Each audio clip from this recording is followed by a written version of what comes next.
Now let's check in with Woodpeak and Groombles at a cultural story.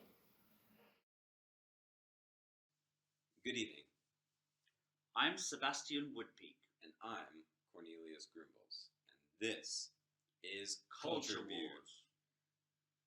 Culture View. We are viewing culture through a lens and asking our viewers to change their perspective and come to their own viewpoint. Culture View. We're viewing culture and finding it wanting more like.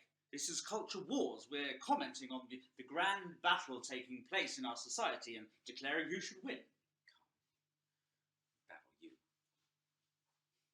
Activists all around the world have set their sights on statues that they believe should be taken down from the public square. What? Though they absolutely should not. Nothing should be taken down from the public square. Nonsense. This is our shared history, our shared heritage. This is what binds our society and our story together. Who learns history by looking at statues? As a young man at Eton, I remember spending hours gazing longingly at these metallic figures of the great heroes of our history and reading their plinths and feeling the stories just kind of melt into me. Do you understand?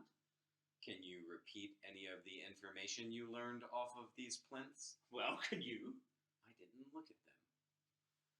Anyways, what about the historical figures with a more checkered history? For example, the Confederate generals in the United States of America. Well, what about them? Well, they fought against the Union to perpetuate the institution of chattel slavery. Nonsense. They were patriots. The statues of them just remind us how much our forefathers loved their country. It reminds people of Jim Crow. That's when most of them were put up. Jim Crow, presumably one of your woke agenda theorists. I am not the slightest bit interested in what he has to say. And what about something a bit closer to home? Edward Colston was removed in Bristol. And what about Mr. Colston? He was a slave owner. In actual fact, my great-grandfather was a close personal business partner of Edward Colston, and he maintains that Edward Colston was nothing but the consummate gentleman as long as he lived. I'm sure he didn't do anything immoral. Well, whether or not we remove these statues, we do have space to beautify with more artwork.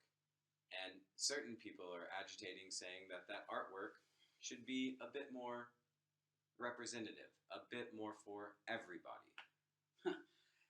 This agenda of replacing all of these statues with public art. I'm afraid that art is nothing of the sort.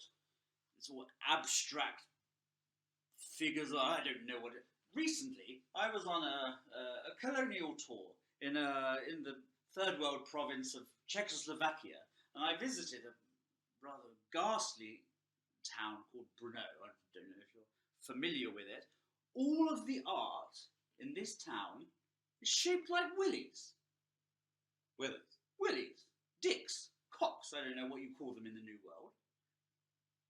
And what did you expect to find in this colonial bastion? Well, I mean, they could have had a statue of one of their great British colonial administrators. I don't think Czechoslovakia ever had British administrators. Forgive me if I don't take history lessons from you and your New World education.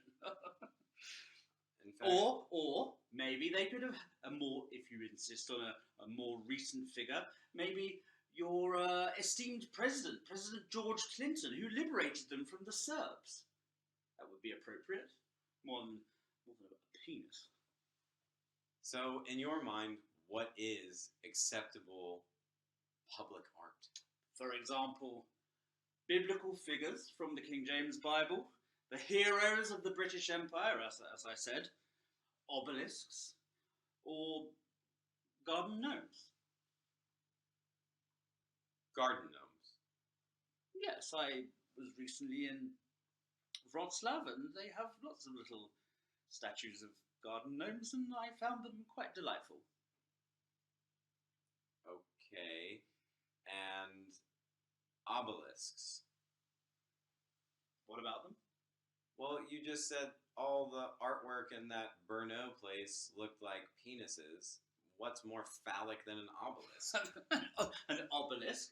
An obelisk is is a long and hard monument to the heroes of antiquity. It stands erect in honor of the power and athleticism and dynamism of these athletic and glistening young men. What could be phallic about that?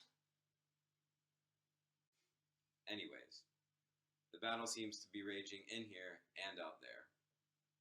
Doesn't seem we'll resolve anything tonight. Take care, and we'll see you next time.